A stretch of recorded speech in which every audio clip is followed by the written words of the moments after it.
Hey, what's up guys, Radku here, back with another Yu-Gi-Oh video, and today is going to be Invoked Mekk-Knights. Now this deck is actually really cool. I really like this deck, and I especially like it because it isn't useless on its own.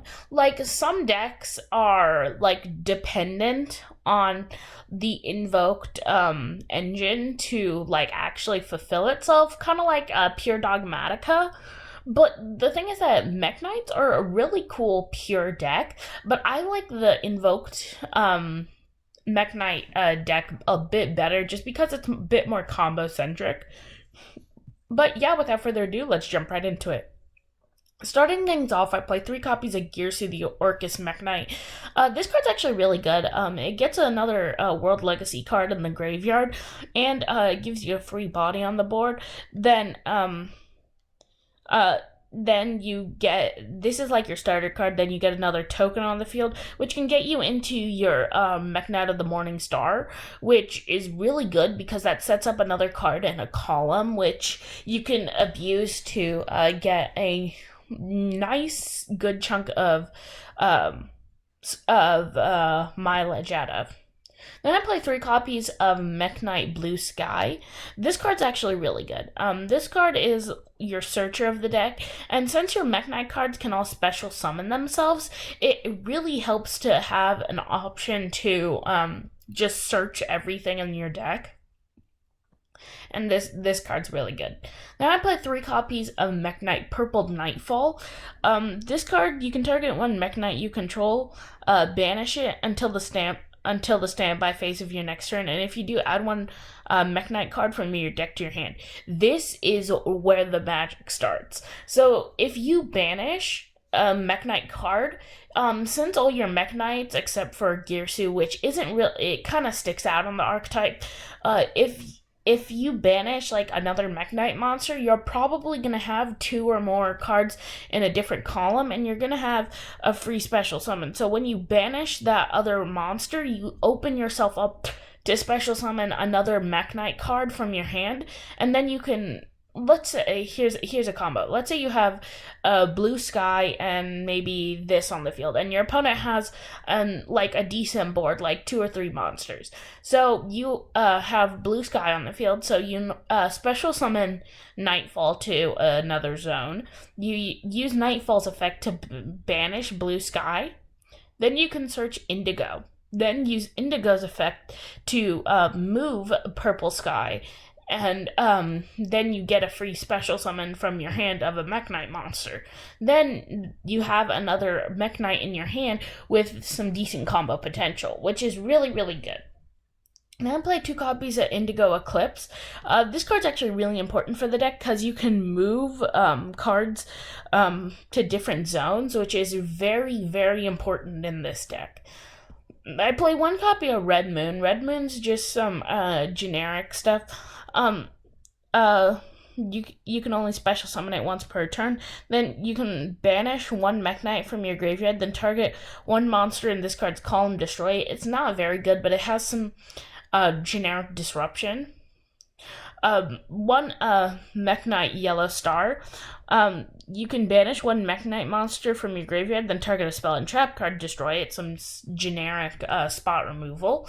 And then rounding off the quote-unquote Mekk-Knight cards, 1 World Legacy World Armor. This card is like an honorary Mekk-Knight because you send it off of Girsu, and then it can set up some plays later, which is pretty good. So going into the other monsters, 3 copies of Alistair the Invoker. It's very important for the invoked part of the deck. And then for the hand traps, 3 copies of Droll. Droll is still really good, even though people know how to counter it nowadays. I still think Droll is one of the best hand traps in the game.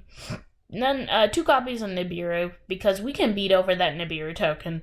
So just being plus we have spot removal with Red Moon, and just being able to give your opponent a token to be able to summon it to the field is really good. Then for the spell cards, 1 copy of Monster Reborn. Monster Reborn is just really good. in every deck. But this deck usually banishes, but since you have a decent amount of link plays in the deck, you have a decent setup with Monster Reborn. One copy of Upstart, because make the deck a bit more consistent, which this deck needs. One copy of World Legacy Succession. This is just really good. 3 copies of Magical Meltdown, and 3 copies of Invocation, the Alistair lineup, the important cards in the deck. Oh, and have any of you guys seen that new Alistair, the Alistair artwork? It looks so cool. I forgot to put it in here. You know what? I'm just gonna shove it in right now. But like, I love this artwork. Like, it's so cool. So this is just really important for the invoked part of the deck, and you need it. It's a mandatory 3 for both of them. Then I play 3 copies of World Legacy Memories. Special summon a Mekk-Knight monster from your hand or deck in defense position, but return it to the hand at the end phase. 1, you can use this for link plays, or 2, you can use this to get a beat stick on the field and OTK your opponent before it gets sent back to the hand. And then I play 3 copies of Dark Ruler and no more. You really want your plays to go undisrupted. So Dark Ruler main deck is really good. Followed up with 3 copies of Imperm, because we play a lot of hand traps in this deck, and we play Dark Ruler no more, which is very important to the deck as some generic disruption, because your opponent's not going to be able to do anything against Dark Ruler unless they have like a hand trap, which even then you have like Droll, which can stop their plays beforehand, like during their turn, so that way they won't have as much disruption to play with. So that is it for the main deck. Going into the extra deck, 2 copies of Mekk-Knight of the Morning Star. I was thinking about putting 3 copies in here, but I decided not to. If this card's linked summon, you can discard 1 Mekk-Knight or one World Legacy card. Add 1 World Legacy card from your deck to your hand. This is good for searching World Armor. Then, if your Mekk-Knight battles a monster in a different column then your monster cannot be destroyed by battle. Also, you take no battle damage. So, I mean, that's actually kind of a decent effect, because it sets up some plays later on. Like, just being able to have another monster in a column is still really important. This card is really good. 2 copies of Mekk-Knight Spectrum Supreme. This card can attack directly, then if this is the only card on the column. If a card in the extra monster zone points to no monsters, it cannot be destroyed by battle or by card effect. Also, you cannot target this card with card effects. You can send one other card you control to this card's column to the graveyard. Special summon 1 Mekk-Knight from your deck. Really, really good. This is kind of just the upgraded version of Morningstar, and it really sets up some decent plays. 1 copy of Boral Sword and 1 copy of Mekk-Knight Crusadia Avramax. You know, it's funny, because I've played Mekk-Knight Crusadia Avramax unironically in 2 different decks now, only because of the name.